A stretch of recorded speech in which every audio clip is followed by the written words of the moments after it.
important question is not how to move the firewood, the question is how to have a firewood party. Let me tell you how my two humans, with my help, realized this fundamental fact of life and have used it to everyone's advantage. Hi. Mr. Monte here. Each and every one of my 23,417 faithful feline followers can attest to the fact that living with humans is rather awkward at times. They're not really very bright and evolution has not favored them as it has the cat family. That's why we cats sometimes have to take matters into our own paws. Life has been so much better now that Blondie and All Fuzz Face learned from what I taught them about the proper use of incentives.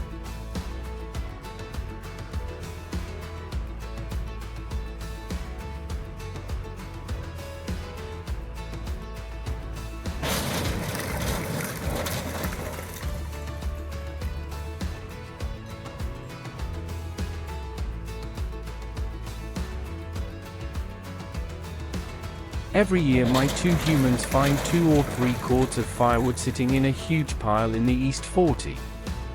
When the wood arrives, they immediately go into a panic because they know they have to move all that firewood to the woodshed, which is all the way over in the West 40.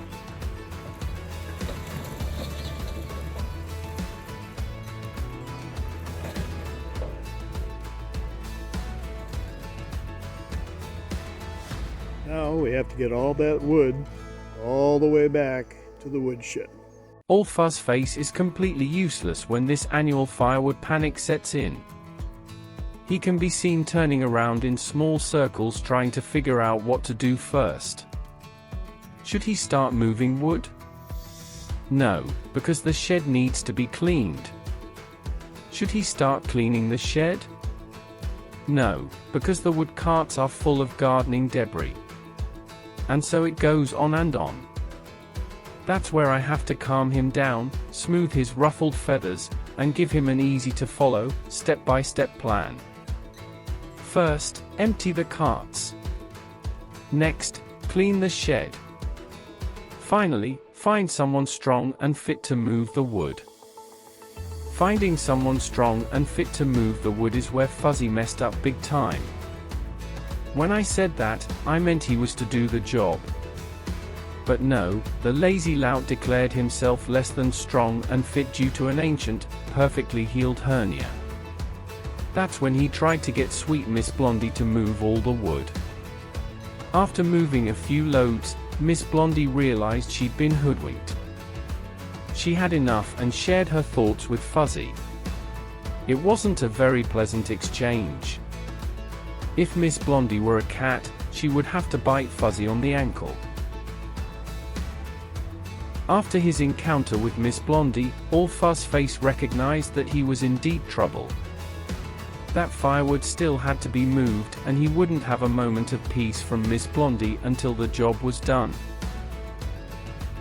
Being somewhat sane and sound of mind, All Fuzz Face came to me for my sage advice. I told him the problem was entirely of his own making. He had to man up and take charge. I suggested that he could make use of incentives. It works with me. Give me treats and good food and I will do tricks for you. And that's when the light came on inside his fuzzy old head. All Fuzzy told Miss Blondie my plan. They made the arrangements. Daughter number 1 would have her family assemble at Serendipity Farmhouse for the first annual firewood party. Because Fuzz Face was such a failure at management, Miss Blondie would oversee the day's work. The Apple Blossom crew did a fantastic job under the close supervision of Foreman Blondie.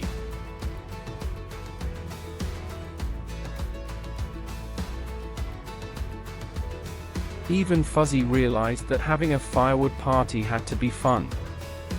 That was the incentive.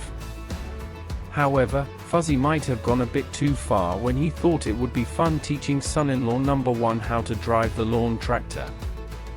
From my vantage point, it looked like lives were in danger. Fortunately, no one got hurt.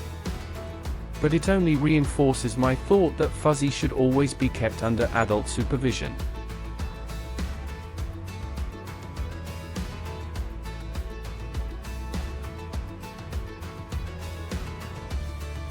Now Miss Blondie, on the other hand, really knows how to keep the crew at a firewood party happy.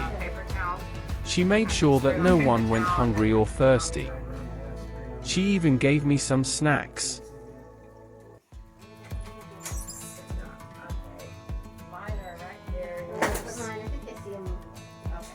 Finally, after hours of hard work and more fun together than we've had in a long time, it was time to celebrate.